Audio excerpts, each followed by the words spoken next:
Hey guys, Jeb here with Earth and Turf. Today we're going to be doing a simple process of tightening the belt. This is a 320V. Right here, this would be the same process for the 320H, 320MS. The 415 would use the same bolt pattern as well as the 410 and the 100 series as well. If I'm right about those, I believe they all use right here 15 and 16. So that's what I have. The 220 and some of the other units use the same exact system. However, they do have different bolt sizes. So simple stuff, just trying to make this easy to understand. So one wrench, you've got a unique system right here. I'm going to bring the camera so that you can see super clear what I'm talking about. So right here, we have right here a lock nut.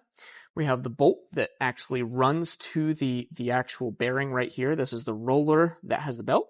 You can see this is the bottom side of the belt. Top side of the belt would be right in here somewhere.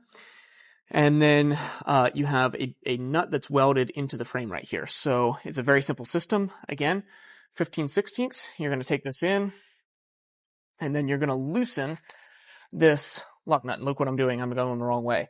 So it's very simple. Lefty-loosey. You're going to take that and spin that lock nut loose. You don't have to go too far, but you want to make sure that you're far enough that you can work. From there, if you tighten this bolt, in other words, righty-tighty is going to drive it this way. That's going to bring your belt tighter. This roller is going to get farther from the roller in the back, which means that it gets tighter. If you need to loosen your belt, you would go the other direction. Typically, if you're spreading sand or a fine material that you're really trying to meter, you only need to tighten your belt. Loosening is a very rare system. What you may also run into is adjusting from one side to the other. So what you would do is take this wrench right here, crank this either upwards, which is going to drive it this way and tighten it. This is already pre-adjusted. All of our units are when we send them out. So I'm not going to get anything done there. I'm just going to show you how it would work, and then I'm just going to put it back where it was. So that's in the position. Once you have it turned as far as you want, typically you want to go by quarter or half turns per test. So if you needed to tighten this and you weren't sure, I would tighten it probably a half turn if it was slipping, and then run it and make sure, see if that keeps it from slipping. If you need to, continue to adjust, but you don't want to do 3 turns or something like that, because what'll happen is you'll stretch your belt too tight. You have a chance of wearing your belt out quicker than you need to.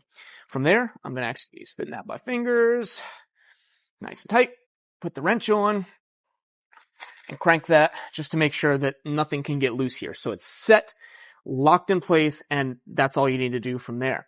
On the other side of the spreader, you have the exact same setup.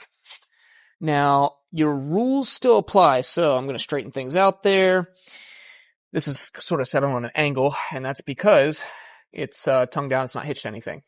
Same rule applies here, righty-tighty, lefty-loosey, but remember, because the bolt's on this side and your wrench is on this side, you are working the opposite, you're spinning opposite the other side. So it's a simple thing, but many times we've had people call in and they get confused, which is understandable just because, you don't think of the fact that righty-tighty, lefty-loosey still applies. So, right here, if I were tightening this, I could crank this direction and it could tighten it. Again, I don't need to adjust this because it's already set, so I'm going to pretend that I did. Crank down my lock nut to make sure everything's locked in, and we're good to go. One last note, if your belt is walking to the left, you need to tighten your left side.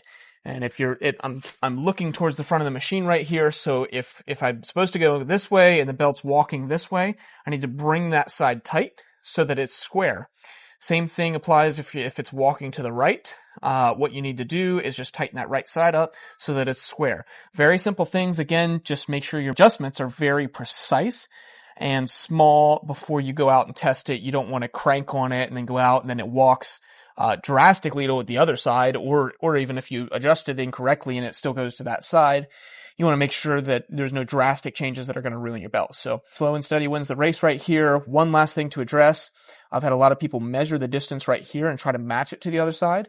That in theory works. However, there can be a small flaw right here. We're talking about very, very fine amounts that could throw it off. So I wouldn't recommend measuring here. I would recommend, if you got a new one, it should be set from the factory that it's right.